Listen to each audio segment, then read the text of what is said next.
Dear students, आज के lecture में जो हम डिस्कस करने जा रहे हैं वो है ज्योमेट्रिक मीन। कल जो हमने डिस्कस किया हुआ था वो प्रॉपर्टीज ऑफ अरिथमेटिक मीन थी, डिसएडवांटेजेस ऑफ अरिथमेटिक मीन और वेटेड मीन था। आज जो हम डिस्कस करने जा रहे हैं उस टॉपिक का नाम है ज्योमेट्रिक मीन।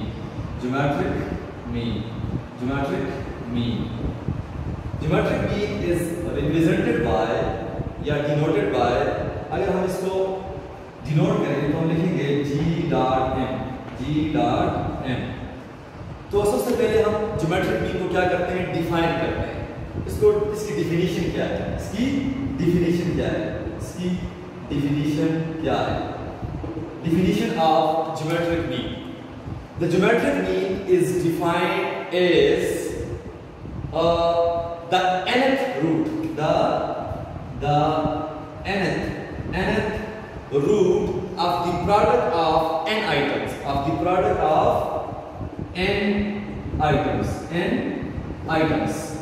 क्या मतलब इस बात का कि अगर आपके पास n आइटम्स हैं, n वैल्यूज हैं, x1 x2 up to xn, अगर आप इन वैल्यूज का प्रोडक्ट लें, मल्टीप्लाई करने के बाद इनका nth रूट लें। क्या लें? nth रूट लें।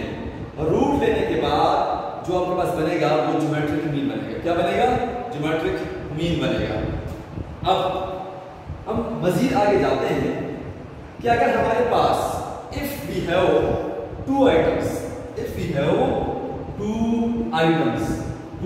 मतलब दो values x1 x2, if we have two items x1 and x2, then we take square root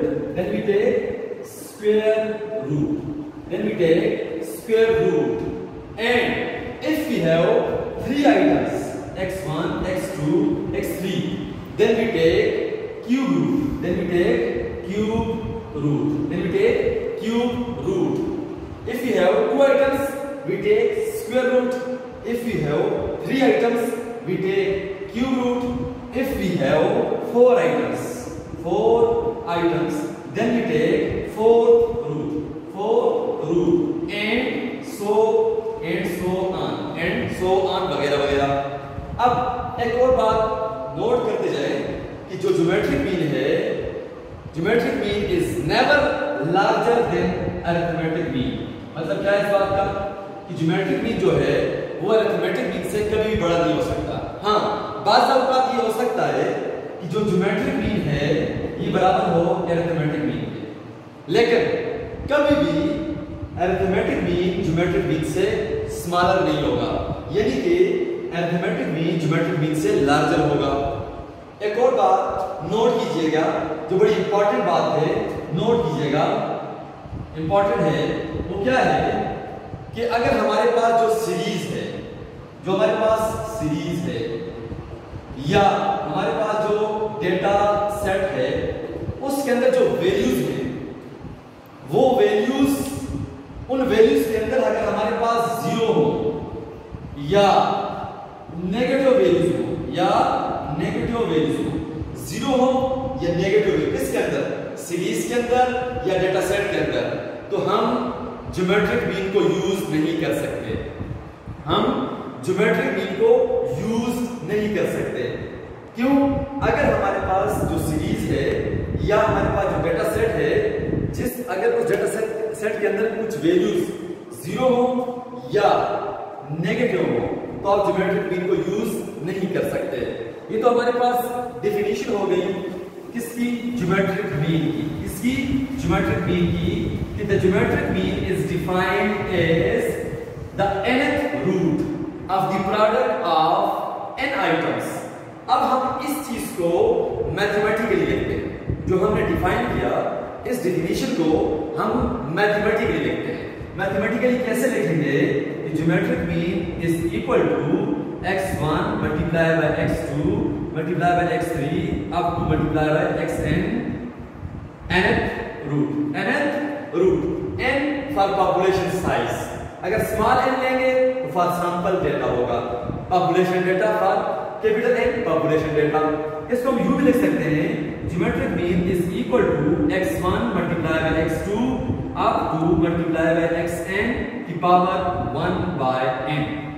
for या ज्योमेट्रिक मीन बराबर है x1 x2 up to xn की power 1 by n। Small n for sample, capital N for population. n मतलब total items, n मतलब total items. अब अगर हमारे पास figures data के अंदर जो नंबर्स हैं, जो फिगर्स हैं, अगर वो स्मॉल हो, कम हो, यानी कि मेरे पास 3 ही फिगर्स हैं। फॉर एग्जांपल मैं आपके सामने एक एग्जांपल डिस्कस करता हूं। वो एग्जांपल क्या है कि मेरे पास अगर 3 वैल्यूज हैं 2, 4 and 8, these are the 3 values in a series, in a data set। अगर फाइंड द ज्योमेट्रिक मीन तो आप इसके लिए ये फार्मूला डायरेक्ट यूज कर सकते हैं, क्यों? आपके पास फिगर्स कम है, वैल्यूज कम है। किस तरह? ज्योमेट्रिक मीन बराबर है पहली वैल्यू मल्टीप्लाई बाय दूसरी वैल्यू। अब कितने आइटम्स हैं? 3 आइटम्स हैं। अब 3 आइटम्स हैं तो क्यूब रूट, अगर 4 आइटम्स होते तो फोर्थ रूट, अगर 5 आइटम्स होते तो फिफ्थ रूट। तो हम चूंकि 3 आइटम्स हैं तो क्यूब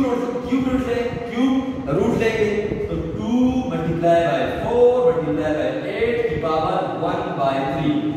अगर आइटम्स कम है, फिगर्स कम है, तो हम तो इस फार्मूले को यूज कर सकते हैं, डायरेक्टली इसको यूज कर सकते हैं, इस डिफिनीशन को यूज कर सकते हैं। अब इसको मल्टीप्लाई करके 1 बाय 3 पावर लें, जो आंसर आएगा वो ज्योमेट्रिक मीन होगा। क्या होगा? ज्योमेट्रिक मीन होगा। वो आंसर क्या होगा? आपके पास जो आंसर आता है वो 4 आता है। क्या आता है? 4 आता है। किस तरह 4 आता है? अब देखिए 2 4 8 8 8 64 की पावर 1 बाय 3। अब 64 को आप देख सकते हैं 4 की पावर 3 इज 1 बाय 3, तो आंसर कितना आएगा? 4 is the geometric mean for this series। 4 is the geometric mean for this series। अब ये 4 इस geometric mean है। अब यहाँ पे फिगर्स कम है, वैल्यूज कम है। अगर फिगर्स ज्यादा हो जाए, वैल्यूज ज्यादा हो जाए, नंबर ज्यादा हो जाए, डेटा लार्ज हो जाए, तो फिर आप इस डिफिनीशन को डायरेक्टली यूज नहीं कर सकते। फिर आप क्या करेंगे? फिर मसला बन गया, इस प्रॉब्लम को खत्म करने के लिए, इस मसले को खत्म करने के लिए हम इसको कन्वर्ट करते हैं, इसमें कन्वर्ट करते हैं लॉगरिथम में, इसमें लॉगरिथम में फार्मूले में कन्वर्ट करते हैं, लॉगरिथम फार्मूले के अंदर कन्वर्ट करते हैं। अब वो लॉगरिथम फार्मूला क्या है? अब वो हम उस फार्मूले को देखते हैं। हम वो फार्मूला आपके पास क्या है? Logarithm formula. अब उस फार्मूले को पहले मैं उस फार्मूले को आपके सामने लिख लेता हूं कि फार्मूला क्या है। Geometric mean is equal to anti log multiply by summation log of x divide by capital N या small n। Capital N for population size, small n for sample size. अब आप क्या करोगे? मैं इस फार्मूले को भी यूज कर सकता हूं। तो ये फार्मूला कहां से आया? लॉगरिथम का फार्मूला कहां से आया? मैं उसी डिफिनीशन को उठा के लेके चलूंगा और मैं इस फार्मूले को प्रूव करके ले आऊंगा। अब किस तरह लेके आऊंगा तो अब जरा गौर से देखें।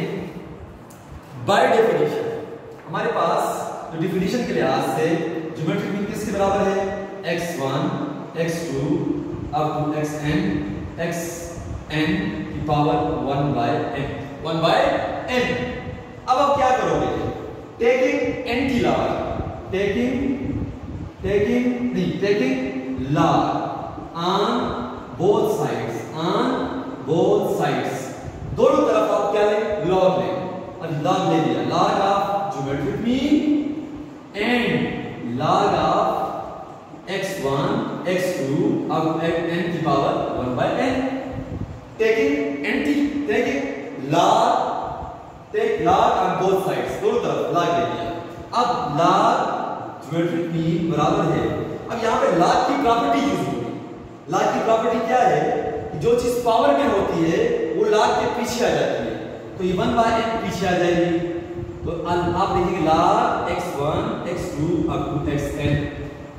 अब अगेन यहां पे दूसरी प्रॉपर्टी यूज होगी इसकी, log की। जब log किसी प्रोडक्ट पे अप्लाई होता है, log ऑफ a b ये बराबर होता है log of a plus log of b, log of a plus log of b। तो इसी प्रॉपर्टी को मद्देनजर रखते हुए मैं इस प्रॉपर्टी को इस पे अप्लाई करता हूं। कैसे? मैं लिखता हूं log ऑफ ज्योमेट्रिक मीन बराबर है 1 by n, लिखता हूं log of x1 plus log of x2 plus log of xn। ये मैंने लिख दिया। अब मैं मजीद इसको सिंप्लीफाई करता हूं, शॉर्ट करता हूं, समराइज करता हूं। हाउ? कि मैं इस चीज को समेशन फॉर्म में लिखता हूं। किस फॉर्म में? समेशन फॉर्म में। किस फॉर्म में? समेशन फॉर्म में। ये सिग्मा के फॉर्म में लिखता हूं। किस फॉर्म में? सिग्मा के फॉर्म में। सिग्मा का मतलब क्या है? चीजों को ऐड करना, सम करना। तो मैं लिख सकता हूं log ऑफ ज्योमेट्रिक मीन बराबर है 1 by n।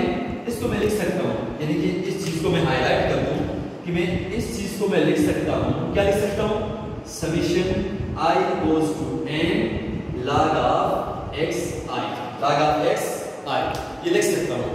अब मजीद आगे चाहता हूं, मुझे ज्योमेट्रिक मीन चाहिए, log ऑफ ज्योमेट्रिक मीन नहीं चाहिए। तो मैंने इस log को खत्म करना है। अब इस log को मैं कैसे खत्म करूंगा? इस log को मैं एंटी log के साथ, यानी कि एंटी log लूंगा दोनों तरफ, तो ये log क्या हो जाएगा? खत्म हो जाएगा। तो मैं क्या करूंगा? Taking anti log on both sides, दोनों तरफ आप एंटी log लो, इस तरफ भी इस तरफ भी। तो इस तरफ एंटी log लेंगे तो क्या बनेगा? Anti log of geometric mean बराबर है एंटी log और ये बनेगा summation log of x divide bye n। अब यहां पे भी एंटी log लिया और इस तरफ भी एंटी log लिया। Anti log of geometric mean बराबर है एंटी log और ये वाली टर्म। अब यहां पे थोड़ा सा मिटा के चलूंगा। अब यहां पे मसला ये है कि ये एंटी log और log आपस में कैंसिल हो जाएंगे। क्या हो जाएंगे? ये कैंसिल हो जाएंगे। जब कैंसिल हो जाएंगे तो मेरे पास क्या रह जाएगा? सिर्फ और सिर्फ ज्योमेट्रिक मीन। क्या रह जाएगा? Geometric mean. और इस तरफ की टर्म वो इसी तरह रहेगी, anti log summation log of x divide bye n। ये बन गया आपके पास ज्योमेट्रिक मीन का फार्मूला। प्रूफ हो गया कि ज्योमेट्रिक मीन का फार्मूला इसके बराबर होता है। जब फिगर ज्यादा हो, नंबर ज्यादा हो, ऑब्जर्वेशन ज्यादा हो, वैल्यूज ज्यादा हो, तो आप इस फार्मूले को यूज कर सकते हैं। ठीक है? ये फार्मूला किस डेटा सेट के लिए यूज होगा? ये इंडिविजुअल सीरीज के लिए यूज होगा, अनग्रुप डेटा के लिए यूज होगा। ये किसके लिए यूज होगा? ये वाला ये अनग्रुप्ड डेटा के लिए या इंडिविजुअल सीरीज के लिए। ये जो फार्मूला हमारे पास आ गया, ज्योमेट्रिक मीन बराबर है anti log multiply by summation log of x divided by n। ये किसके लिए यूज होगा? अनग्रुप डेटा के लिए या इंडिविजुअल सीरीज के लिए। किसके लिए? इंडिविजुअल सीरीज के लिए। अब मैं मजीद आगे जाता हूं, मजीद मैं कैलकुलेशंस के अंदर जाता हूं कि how we find geometric mean for individual series, for discrete series, for continuous series. How we find geometric mean for individual series, for discrete series, for continuous series. अब मैं वन बाय वन इन तीनों के लिए geometric mean को calculate करूंगा, compute करूंगा, find करूंगा। तो अब मैं क्या करूंगा? सबसे पहले नंबर पर हमारे पास आता है, सबसे पहले नंबर पर मेरे पास जो आता है वो है इंडिविजुअल सीरीज। क्या है? Individual series. पहले नंबर पर क्या है? पहले नंबर पर है geometric mean calculations for individual series या अनग्रुप्ड डेटा। ओके, अब इसके लिए फार्मूला ज्योमेट्रिक मीन बराबर है anti log summation log of x divide bye n ये। ओके, अब हम इंडिविजुअल सीरीज के लिए जब ज्योमेट्रिक मीन को फाइंड करते हैं तो हमारे पास कुछ स्टेप्स है। क्या है? कुछ स्टेप्स है। उन स्टेप्स को लेके चलेंगे तो हमारे पास ज्योमेट्रिक मीन फाइंड हो जाएगा। वो स्टेप्स क्या है? स्टेप्स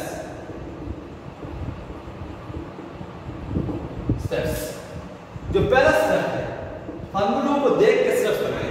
पहला जो स्टेप है find out the logarithm of each item with the help of log table या calculator. with the help of पहले नंबर पे क्या करेंगे आप? लॉगरिथम फाइंड करेंगे हर वैल्यू का, हर आइटम का। किसके जरिए?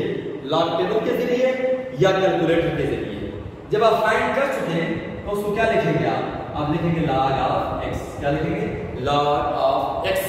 पहला step log of x find करेंगे, हर वैल्यू का log करेंगे। दूसरा स्टेप क्या है? दूसरा स्टेप ये है कि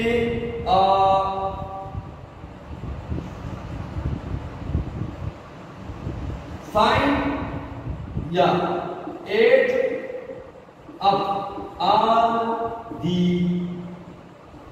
log of x। जितने भी आपके पास log of x हैं, यानी कि जो आपने लॉगरिथम लिया है हर आइटम का, उन सबको जमा करेंगे तो आप क्या लिखेंगे? Summation log of x। Summation log of x। पहले नंबर पर लॉगरिथम लेंगे हर आइटम का, किसके हेल्प से? लॉग टेबल से लेंगे या कैलकुलेटर से लेंगे। उसको क्या नाम देंगे? log of x। दूसरे नंबर पर सारे log of x को क्या करेंगे? एड अप करेंगे। उसको क्या नाम देंगे? Summation log of x। तीसरा स्टेप डिवाइड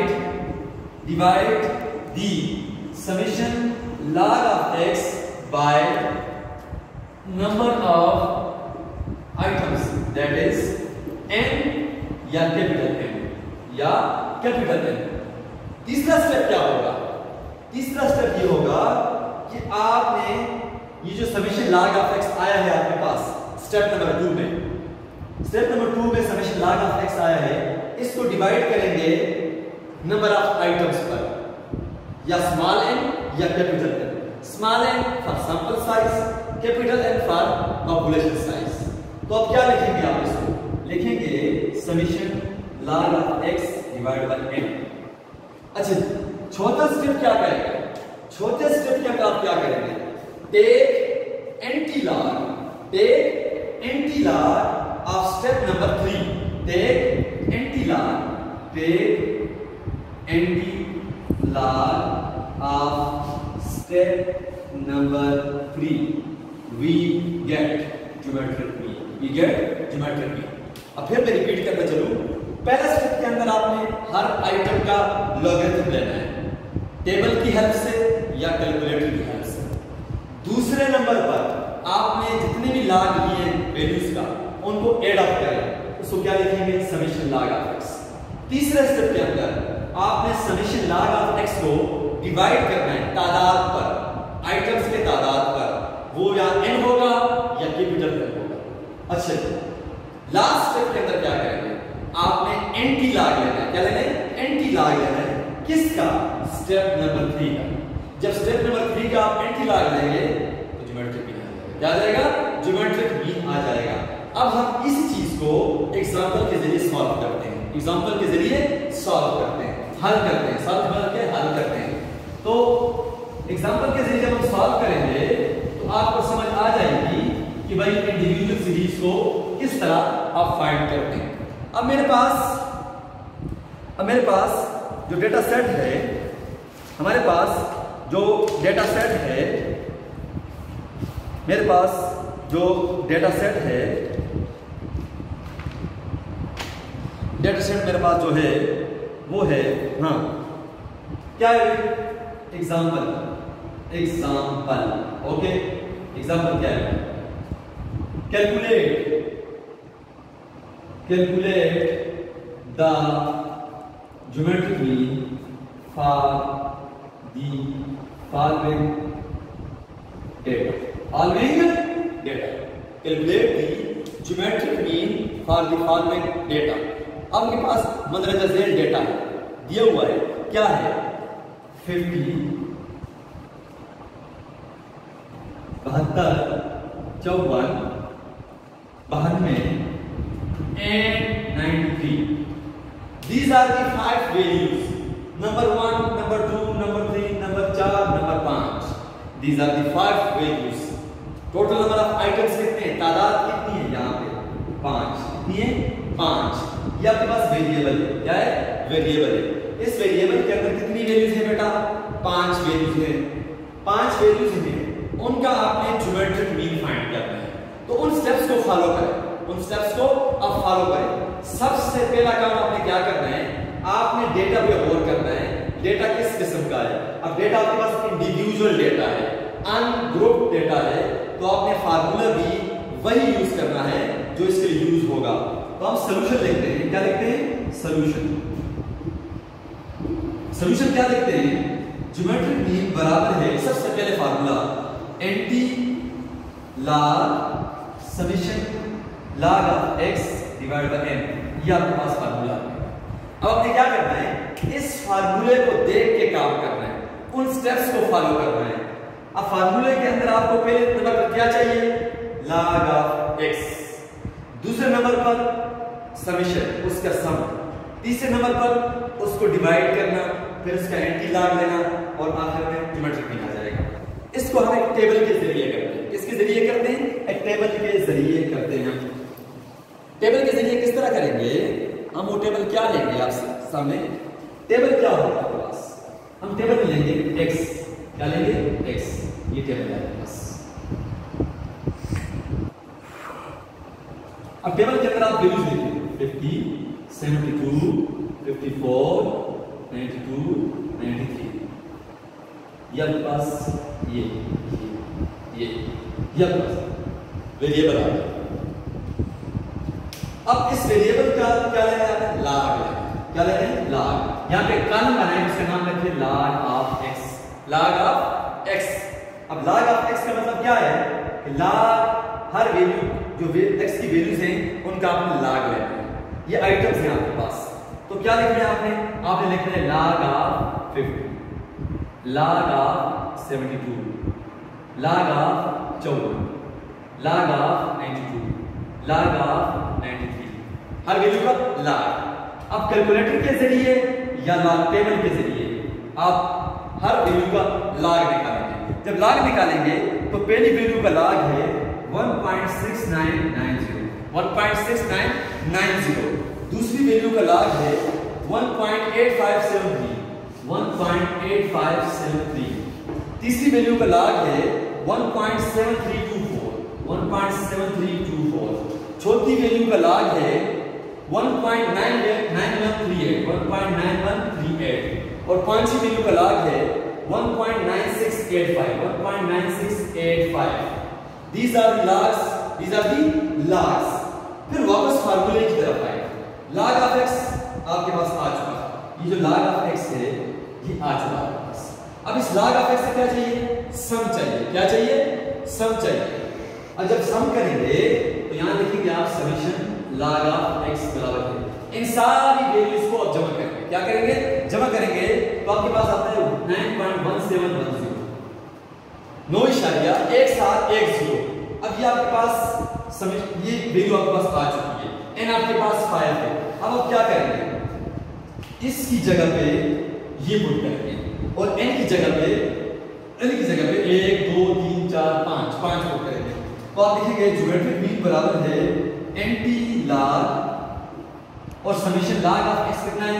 9.1710 और n कितना है? 5। अब ज्योमेट्रिक मीन क्या करेंगे आप? कैलकुलेटर लेंगे। कैलकुलेटर में पहले आप लिखेंगे इसको डिवाइड बाय इसको, इन दोनों का आंसर निकालेंगे। सबसे पहले काम क्या करेंगे? इन दोनों का आंसर निकालेंगे। उसका एंटी लॉग लेंगे। एंटी लॉग किस तरह लेते हैं आप?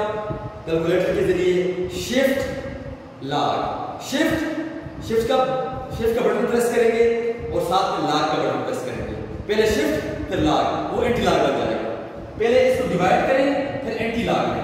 जब डिवाइड किया और एंटी लॉग दिया तो मेरे पास बन गया 68.26। ये मेरे पास आंसर आया। क्या आया? आंसर आया। This is the geometric mean for this data set. This is the geometric mean for this data set. This is the centre.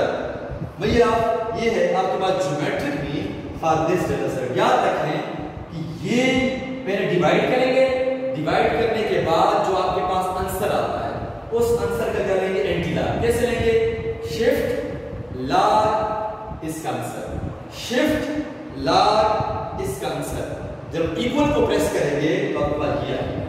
This is the geometric mean for this data set. तो dear students, आप इसको example को भी गौर से देखें और खुद भी एग्जांपलों को आप चेक करें कि कौन सी एग्जांपल आपने करनी है। तो हम मजीद आगे जाते हैं किसकी तरफ? Geometric mean for discrete series, for ungrouped frequency distribution, for ungrouped frequency distribution. अभी तक जो मैंने काम किया, जो मैंने आपके सामने डिस्कस किया, जो एग्जांपल मैंने आपके सामने डिस्कस की, ये किसके लिए थी? ये आपके इंडिविजुअल सीरीज के लिए, अनग्रुप्ड डेटा के लिए थी। कौन सी? ये जो एग्जांपल थी, ये जो सारा काम किया। अब हम जो करने जा रहे हैं, वो आपके पास है। अब हम जो करने जा रहे हैं वो है आपके पास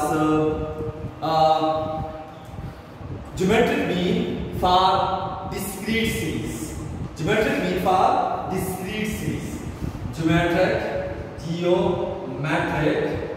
मैट्रिक मीन फॉर डिस्क्रीट या अनग्रुप्ड फ्रीक्वेंसी डिस्ट्रीब्यूशन। अच्छा, अब हम जो करने जा रहे हैं वो है geometric mean for discrete series या अनग्रुप्ड फ्रीक्वेंसी डिस्ट्रीब्यूशन। अब इसके लिए हम जो फार्मूला यूज करने हैं, आपने याद रखिएगा, फार्मूले आपने याद करने हैं, आपने समझने हैं, तब जाके आप क्वेश्चन सॉल्व कर सकेंगे। अब ज्योमेट्रिक मीन फॉर डिस्क्रीट के लिए जो फार्मूला यूज होता है वो क्या है आपके पास? ज्योमेट्रिक मीन के लिए जो फार्मूला यूज होता है डिस्क्रीट के लिए, इंडिविजुअल के लिए नहीं। इंडिविजुअल तो पिछला केस था, अब ये वाला कौन सा केस है? डिस्क्रीट केस है।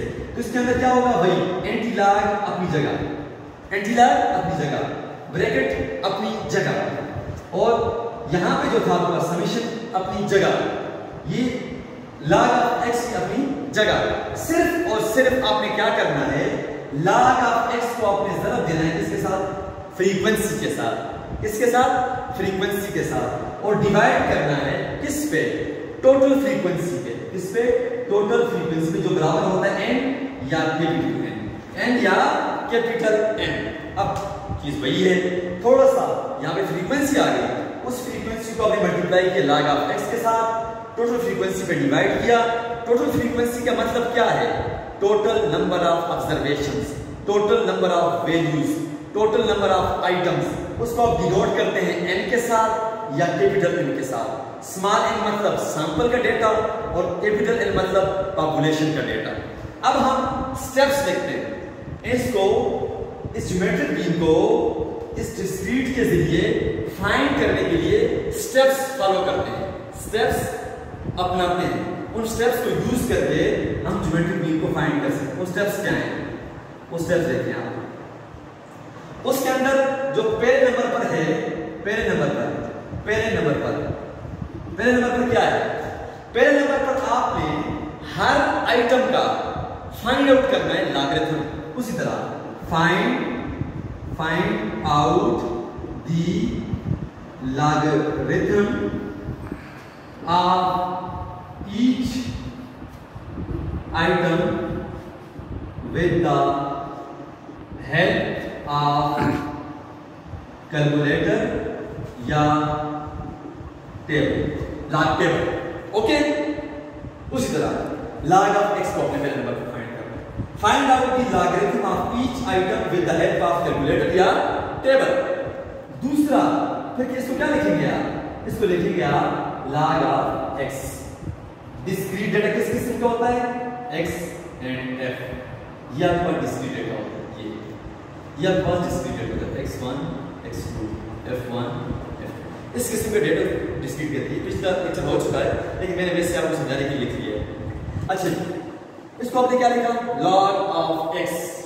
दूसरा स्टेप के अंदर आप क्या करेंगे? फ्रीक्वेंसी मल्टीप्लाई हो रही है log of x के साथ, तो आप क्या लिखेंगे? Find out the product of log of x with respective frequency। क्या मतलब इस बात का? कि आपने प्रोडक्ट लेना है। क्या लेना है? प्रोडक्ट लेना है। ये f multiply by log of x। इस स्टेप के अंदर ये फाइंड करना है। आपने प्रोडक्ट लेना है किसका? log of x with respective frequency. तो इसको आप क्या लिखेंगे? f ज़रबे log of x। Okay, तीसरा स्टेप क्या कहता है? तीसरा स्टेप कहता है सम। क्या करेंगे? Add up all the products that is summation f log of x।